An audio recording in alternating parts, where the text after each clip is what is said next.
हाय, मी जान्हवी. मागच्या ब्लॉगमध्ये तुम्ही आमचं गुजरातमधील स्टॅच्यू ऑफ युनिटीचा अर्धा दिवस बघितलाच असेल आणि नसेल बघितला तर नक्की बघा हा.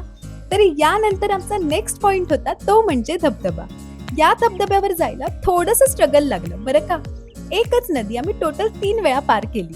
कंटिन्यू उन्हात फिरत असल्यामुळे पाण्यातून अनवाणी चालल्यावर इतकं रिलॅक्स वाटलं ना.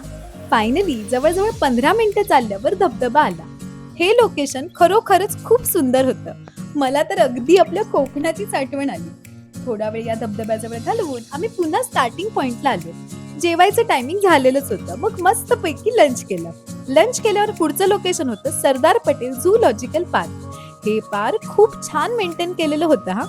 झूलॉजिकल पार्क मध्ये फिरण्यासाठी ई कार्ड्स अवेलेबल आहेत. इथे आम्हाला सिंह, बिबट्या, वाघ, भला मोठा अजगर, पाणघोडा, जिराफ, झेब्रा असे एकाहून एक प्राणी बघायला मिळाले. इकडे शहामृग आणि वेगवेगळ्या जातीची माकडं सुद्धा होती.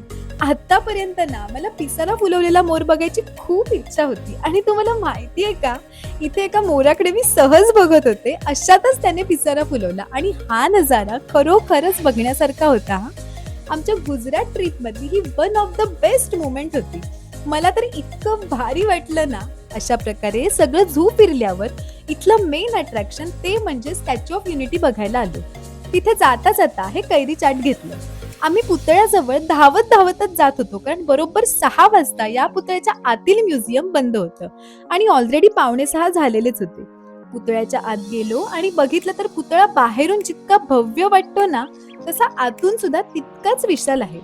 आतमध्ये सरदार वल्लभभाई पटेल यांचं म्युझियम आहे.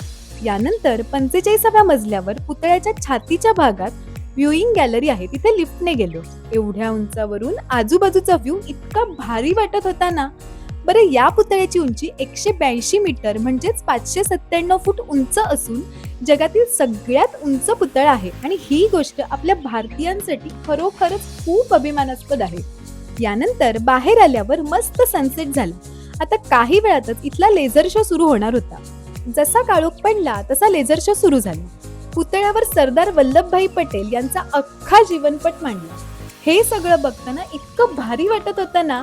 फायनली लेझर शो संपल्यावर आम्ही हॉटेलवर यायला निघालो. आजच्या एका दिवसात आमचं एवढं ट्रॅव्हलिंग आणि साईट सीइंग झालं होतं ना. बरं, ही आहे आजची आमची रूम जिथे आम्ही आज राहणार होतो. थोडं फ्रेश झाल्यावर आम्ही सगळे डिनरसाठी जमलो. इकडे घरच्यांनी चिनारसाठी सरप्राईज केक मागवला होता. तर असा होता आजचा चिनारचा बर्थडे आणि आमच्या गुजरात ट्रिपचा सेकंड डे. बरं, हा व्लॉग तुम्हाला कसा वाटला हे मला कमेंट्स मध्ये सांगायला विसरू नका हा. बाय.